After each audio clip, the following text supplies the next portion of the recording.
জয় মা, রাধে রাধে। সকলকে আমার প্রণাম জানিয়ে, আমার বিনম্রতা ভালোবাসা জানিয়ে আজকে মিনি ব্লগটা আমি শুরু করছি বন্ধুরা। আজ মঙ্গলবার, আর মঙ্গলবার আমার হনুমানজির বিশেষ করে পুজো থাকে, আর মঙ্গলবারের ব্রতও থাকে। এই দেখো, এই যে কিশোরী জু, আর এই যে গোবিন্দ নিকুঞ্জ সোনাল, এই যে বাবা ভোলানাথ, এই যে সকল, আর চিত্রপথে পঞ্চদত্ত নৃসিংহদেব, আর এই দিকে জগন্নাথ বলরাম সুভদ্রা দেবী। আজকে কলা আর ছোলা, তারপরে ছোলা ভাজা, চাল ভাজা, তিল ভাজা দিয়ে একটা ভাজা পাওয়া যায় আমাদের এইখানে। আমি মানে লক্ষ্মী পুজোর সময় পাওয়া যায়, সেটা আমি বেশি করে কিনে এনে রেখে দিই, একটু মঙ্গলবার করে করে আমি দিই।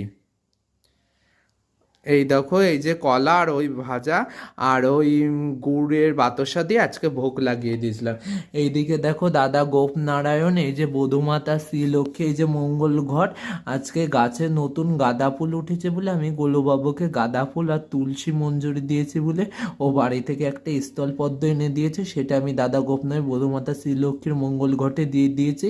আর এখন তো অনেক ঠান্ডা পড়েছে, তাই দেখো আমি দাদা গোপনারায়ণ বধূমাতা শ্রীলক্ষ্মীকে গায়ে চাদর চাপা দিয়ে দিয়ে দিয়েছি। আর এই দেখো, এই যে ছোট বধূমাতা, ওনাকেও আমি চাদর চাপা দিয়ে দিয়েছি। আজকে এই দেখো, ইনাদেরও আমি কলা, তারপরে ওই ভাজা আর ওই গুড়ের বাতাসা জল দিয়ে ভোগ লাগিয়ে দিয়েছিলাম। এবার সকল দেবদেবীকে দর্শন করো ইনাদের। এইদিকে দেখো, ইনাদের সকলকে আমি প্রায় শীতের বস্ত্র পরিয়ে দিয়েছি। আর এই দেখো, এই যে হনুমানজি, আজকে এই যে রামায়ণ পরিবার, এই যে হনুমানজিকে আমি একটা তুলসী পাতা দিয়ে আর অল্প কিছু ফুল দিয়ে একটা ছোট্ট একটা মালা করে দিয়েছি।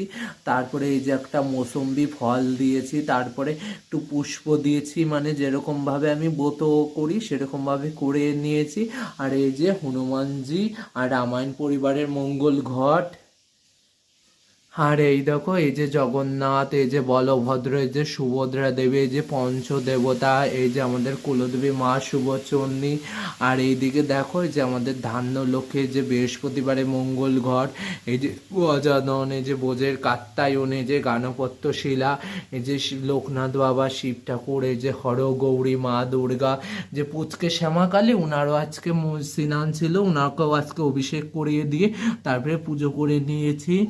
এই দেখো, এইদিকে আজকে তিলের তেল দিয়ে আমি প্রদীপ জ্বালিয়ে দিয়েছি, এই যে ধূপ জ্বালিয়ে দিয়েছিলাম, এখানে আমি মোমবাতিও জ্বালিয়ে দিয়েছিলাম। এই দেখো, মাকে শীতের জন্য চাদর দিয়ে দিয়েছি, সকলকেই চাদর চাপা দিয়ে দিয়েছি। ভিডিওটা তোমাদের কেমন লাগলো কমেন্ট করে জানিও। আমার চ্যানেলে যদি নতুন হয়ে থাকো তবে আমার চ্যানেলটাকে সাবস্ক্রাইব